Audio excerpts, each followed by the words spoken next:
High, good evening everyone.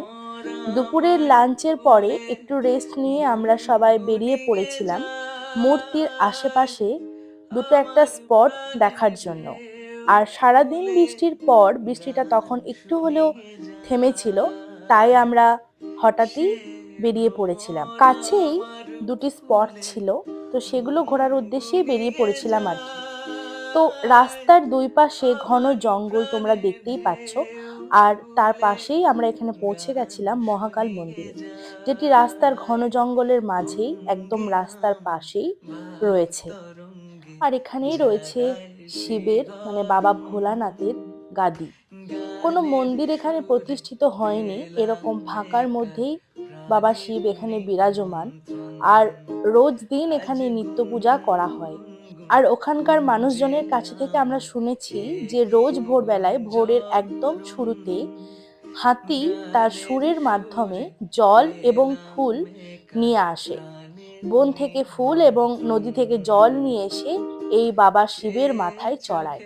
এটা নাকি রোজকার একটি ঘটনা, বলতে পারো কিছুটা অলৌকিক ঘটনা। হাতি তিনি নিজে শিবকে সমর্পিত করেন সেই জল আর ফুলের অর্ঘ্য। যাই হোক, এটি দেখার পর সমস্ত প্রণাম টনাম সেরে আমরা আবার গাড়িতে উঠে পড়ি সেকেন্ড লোকেশনে যাওয়ার জন্য। আর এখানে সবুজে সবুজময়, চারিদিকে সুন্দর এক চা বাগান।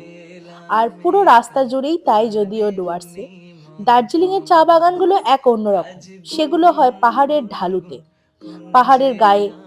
কিন্তু সেই চা বাগানের থেকেও আমার পার্সোনাল মতে ডুয়ার্সের চা বাগান আমার বেশি ভালো লাগে। তার কারণ হচ্ছে এগুলো সমতলে অবস্থিত। আর কথা বলতে বলতে আমরা সেই জায়গায় পৌঁছে যাই। এটি ছিল মেটলি টি গার্ডেন, অপূর্ব এক সুন্দর।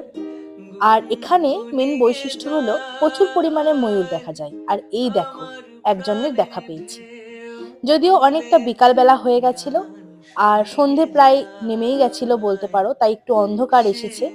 আর ওয়েদার যেহেতু মেঘলা ছিল, সারাদিন বৃষ্টি পড়েছে, তাই সেই কারণে আরো মনে হয় বেশি তাড়াতাড়ি অন্ধকার হয়ে গেছিল। আর খুব সুন্দর চারিপাশে পরিবেশটা, মাঝখানে আমরা অনেকগুলোই ময়ূর দেখতে পেয়েছিলাম। আর অ্যাটলিস্ট তারপর আমরা আবার এই গাড়ি করে আমাদের রিসর্টে চলে আসার উদ্দেশ্যে বেরিয়ে পড়ি।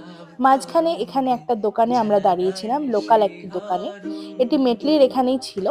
আর সেখান থেকে আমরা চা খেয়েছিলাম, ভীষণ সুন্দর বানিয়েছিলেন আন্টি এখানে চা। আর তার সঙ্গে আমরা নিয়েছিলাম খাস্তা একটি বিস্কুট, তো ভীষণই ভালো লেগেছিল। সঙ্গে আমরা ভুজিয়াও খেয়েছিলাম। হাই, আমরা এখন আবার চলে এসেছি কাছাকাছি যে টুরিস্ট স্পটগুলো ছিল সেগুলো সমস্ত কিছু ঘুরে আমরা আবার চলে এসেছি এখন রিসর্টে। এখানে আমরা একটু টিফিন করব। তো তার আগে তোমাদেরকে দেখাই আমাদের রিসর্টের সন্ধ্যের ভিউটা।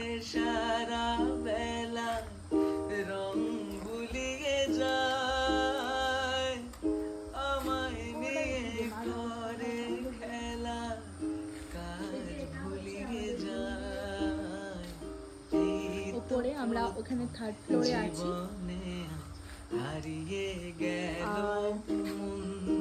এগুলো সমস্ত কিছু একটা মাড হাউস করা আছে, এখানেও রুম আছে, আর এদিকে সুইমিং পুল আছে।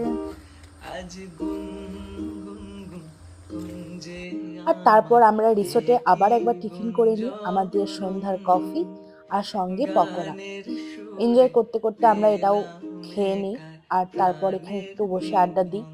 আর ডাইনিং হল থেকে বেরিয়ে তারপর আমরা আবার রিসোর্টেরই গার্ডেনে একটু ঘোরাঘুরি করি, কারণ সারাদিন বৃষ্টির মধ্যে রুমের মধ্যে থাকতেও ভালো লাগছিল না, আর তাই এখানেই ছিলাম। আর এই একটা বিড়াল যেটি রিসোর্টে আমাদেরকে খুব জ্বালিয়েছে, এটা ওদেরই নিজেদের পালিত, তো আমাদেরকে ভীষণভাবে ডিস্টার্ব করেছে খাওয়ার সময়, শুধুই পায়ের কাছে এসে সুড়সুড়ি দিয়ে গেছে।